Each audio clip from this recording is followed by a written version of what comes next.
guys, Christy here, and I am so excited because today I'm going to do the It's Finally Fall book tag. Reese from the writing Songbird tagged me, and I was so excited when she did because I love all things fall and I have lots of fun books to share. I was looking for a good fall shirt to wear.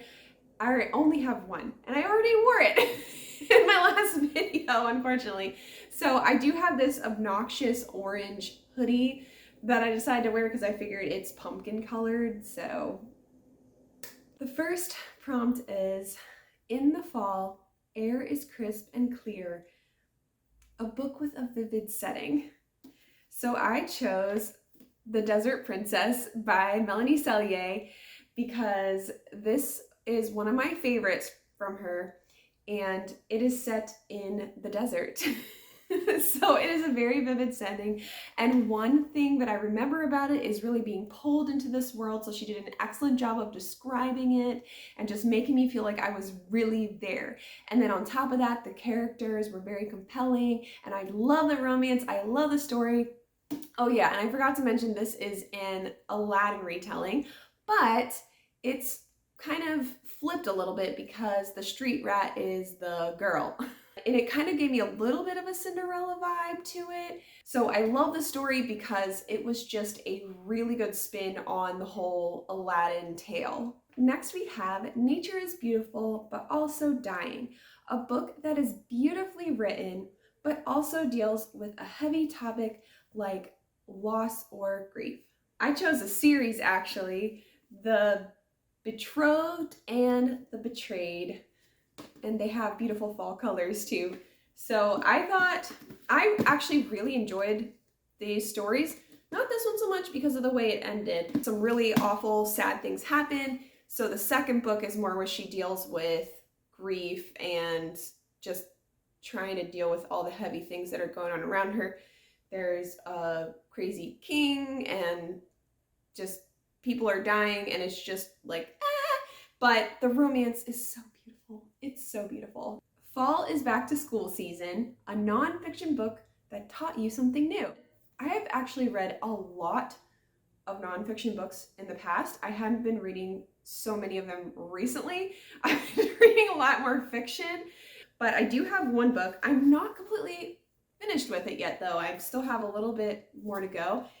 The book is called Grit, and it's by Angela Duckworth, and this book has already taught me so much already just about persevering, how to get through the tough situations in life, the thought process behind it, how to overcome it. It really helped me with my writing journey. It definitely made me aware of some things I was thinking about that were slowing me down. So I think this book has just helped me tremendously, and I highly recommend it to anybody who's trying to do anything big. Write a book, start a new career, maybe you're in school, maybe you're trying to play a sport. I don't know. This book is just amazing. It covers a large variety of topics, and it really helped me, so hopefully it will help you too. In order to keep warm, it's good to spend time with people. A fictional family, household, or friend group that you'd like to be a part of. So for this one, I chose The Princess Game by Melanie Sellier because this royal family has 6 children in it and they all seem really cool, and a couple of them got their own story. And this book in particular, I really love because it was such a unique spin on the tale of Sleeping Beauty. This girl had a curse put on her where she was forced to pretend like she was kind of dumb or not there. If she said anything intelligent, then she would start to feel like tremendous amount of pain. And so the only way that she could behave like a regular person is if nobody knew who she was. So she ends up becoming a spy for the kingdom. And she disguises herself, and she's able to speak freely and use her brain in the way it's intended. And this is her story, and it's all about how she breaks free from the curse and how she's able to help the kingdom.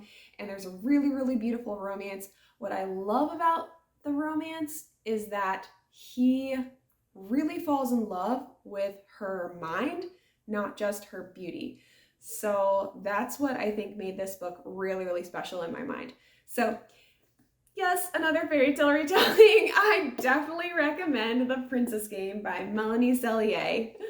The colorful leaves are piling on the ground, a pile of fall-colored spines. Okay, so weird that I just happened to pick a lot of fall-colored spines to talk about. So here they are. Oh, that one's not really fall-colored. So here's my oranges and yellows. The only one I haven't read is this one. It's a mystery set in Venice, Italy, a cozy mystery. So I do want to get to it soon though. But it had a beautiful yellow spine, so I included it in the pile. Fall is the perfect time for some storytelling by the fireside, a book where someone is telling a story. So this one took me a while to think about because I was like, I don't know of any books that they're actually telling a story. And finally it came to me. I've talked about this book before. It's really rearranged. The male main character, the love interest, is telling the story of how he and his wife fell in love to his daughter. This story is my favorite Emma St. Clair book so far. I've read just a handful of her books, maybe like 4 or 5. I haven't read all of them, but definitely this one is at the top of the list. It is just so hilarious, so enjoyable. I really need to reread this actually. It's about a princess that has an arranged marriage that kind of falls through, so she's got to find another guy like really, really quickly. And it ends up being hilarious the way it all goes down. And the characters are really deep and really well developed. So yeah, definitely recommend this one. The Nights Are Getting Darker, a dark and creepy read. For this one, I chose Scarlet in the Dark Woods. This is part of a series of autumn fairy tale retellings, so they're all set in the fall. They are all standalones, all written by different authors, and this one was a Little Riding Hood retelling, and I absolutely loved it. I thought it was perfect for spooky season. It wasn't too scary, it was just enough to just kind of keep you on the edge of your seat, and I love the twists and the turns that happen throughout the story. I love the characters, I love the wolf. The wolf was actually a shapeshifter, so it was a man that could turn into a wolf. And there is some magic in this book, but it wasn't over the top. And I just found the whole entire world really, really enjoyable and really interesting. And it's actually kind of a dystopian fairy tale. So it's like people get shunned and they get banished to the dark woods if they're considered a threat in their town. So the story is all about that. And the neighboring village where the people end up fleeing to when they get shunned. So it's just all very, very interesting, and I really enjoyed this story. Oh yeah, also, I'm in the middle of reading The Reckoning at Gossamer Pond, which was recommended to me by Celestria, and this book, the first couple chapters are creepy. I was reading it at night and I had to stop because I was like, this book is gonna give me nightmares if I keep going. But I've only read just a little bit, maybe to page 50. And after the first couple chapters, it kind of settled down, and now it's just like, it feels kind of like a good old-fashioned mystery. So we'll see if it goes up to the creepy zone again. But so far I really, really like it. And I was sad that I didn't finish it in time for this tag, but I wanted to tell you about it. I think what makes it interesting is it's published by Bethany House, so it's Christian fiction, but it's kind of like got this murder slash ghost story vibe going on, like these weird things that keep happening. This newspaper received an obituary for this man that wasn't dead yet, and then when they went to go check on him, he was actually dead. So there's this whole mystery surrounding, like, did he die? Did he kill himself? Was he murdered? Like, this is really creepy. Like, what's going on here?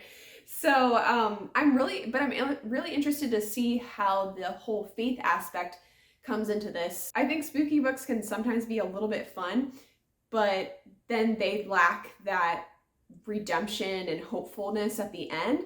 So the fact that this is Christian fiction I'm really excited about because I can't wait to see kind of like how this character gets redeemed and how the Lord ends up playing into this story. I know Celestia really enjoyed it, and I think I'm going to love this book too by the time I get to the end of it. The days are getting colder, a short, heartwarming read that could warm up somebody's cold and rainy day. So I have the perfect book for this, Philia and the Fall Festival, because that is exactly how I felt when I read it. I felt all these cozy fall vibes, like I had just stepped right into the season of fall, and it just made my heart happy. It's a novella, so it's pretty short. You can read it in just a couple of days. It's a fairy tale retelling, a Little Mermaid retelling actually, and I just love the romance. I love the characters. I love the way she did this. It was just a really fun read. Fall returns every year, an old favorite that you'd like to return to soon. Okay, so I have a confession. The only book I have really ever reread was Harry Potter. Yeah. So the reason is because when I was a little girl, I was maybe like 7 or 8 years old, and I was just learning to read, and I got my first chapter book, and I only had one. It wasn't an amazing story. It was just like one of those basic, like, oh, this is your first chapter book thing. But I read that book over and over and over and over again because it was the only one I had. And I got so tired of it that I was like, I'm never gonna reread another book because it's just not the same. It ruins reading for me. Like, that's literally how I felt because I was just so bored of this book. So ever since then, I've just found it really, really hard to reread a book that I've already read unless I know that book has a lot of like really interesting details that I want to go back over. For example, Harry Potter. So that's why I picked that book up again. But on that note, I was thinking about there were some books that I really, really loved when I was a teenager, and they are written by Lori Wick, and I think they have to do with something in the country, the English countryside. I remember really enjoying them, but I have no idea what they're about now because, I mean, it's been years. And so I've completely forgotten them. So I've been thinking that maybe I could actually go back and reread some books that I read in my childhood, in my teens, and I might actually still enjoy them. I've probably forgotten the majority of the details, and I probably would like them right now. So we'll see if that happens if I try rereading some books. As I said earlier, I think I might actually really enjoy rereading this one because it was so funny and just so wonderful, and the characters were just great that that I think I might actually try rereading this one too. So yeah, if I go back on my little childhood decision to reread things, I will definitely let you know. Fall is the perfect time for cozy reading nights. Favorite cozy reading accessories. Oh, okay, so I have something really exciting to show you because my husband is amazing and I have to brag on him for a little bit. So we live in I wouldn't consider it a small apartment by apartment standards, but it's still not as big as a house. I was expressing to him how I would just love to have my own little space where I could read and work on some writing, things like that, especially with the baby coming, that I kind of wanted to have my own space. And he was amazing, and he made me a little book nook. And I love it. So I'm going to show it to you guys right now. So here it is. So we were able to turn this space into this. So this is my little book nook, and I love it so much. I hung some globe lights, and I have all my plants hanging down over my bookshelf. I don't actually have that many books, but I love them. And it's just been so great for me to just have a place to sit and read and work on my writing, and I just really love it. So this is my new favorite reading accessory. Also, this is my favorite mug in the whole world. I love that lumberjack buffalo check design, and This one just makes me think of fall and winter, Christmas. It's just the perfect cold weather season mug. Well, everyone, I hope you enjoyed seeing my book nook and all of my favorite reading accessories. I hope you all get to enjoy some really amazing books this fall. So have a wonderful day, and I will see you guys in my next video.